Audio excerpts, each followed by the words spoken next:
नमस्कार मंडळी, चला पाहूयात कढीपत्त्याच्या चटणीची रेसिपी. तसं तर भाजलेलं आपल्याला ते फ्रीमध्ये देत असतो, पण ह्याचे भरपूर फायदे आहेत. ब्लड शुगर कंट्रोल ठेवते आणि आपल्या केसांसाठी खूप उपयोगी आहेत. गावी आले होते तर अंगणातच छान असं कढीपत्त्याचं झाड आहे. कढीपत्ता तोडून आणला, छान स्वच्छ धुवून घेतला आणि आता कढईत टाकून ड्राय रोस्ट करून घेत आहे. छान कुरकुरीत होईपर्यंत आपल्याला तो भाजून घ्यायचा आहे. त्याच्यानंतर काही शेंगदाणेसुद्धा मी परतवून घेणार आहे, काहीही न टाकता.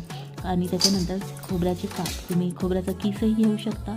आता मी इथे घेतले चणे, तुम्ही चण्याऐवजी जो डाळी असतो तो घेऊ शकता. बघा इथे घेतले खोबरं, चणे, नंतर घेतले शेंगदाणे. हे सगळं मी ड्राय रोस्ट करून घेतलं आहे, सुकं भाजून घेतलं आहे. जिऱ्यासुद्धा मी असंच परतून घेतलं आहे. आणि इथे घेतल्यात काही लाल तिखट मिरच्या, तुम्ही मिरची पावडर घेऊ शकता.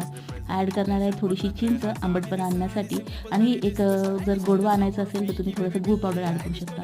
सगळं मिक्सरच्या भांड्यामध्ये काढून घेतलं. वरून ॲड करता येईल लसूण, चिंच टाकणार आहे आणि चवीनुसार मीठ. छान असं जाडसर वाटून घ्यायचं. ही बघा छान अशी खूप उपयोगी आपल्या तब्येतीसाठी ही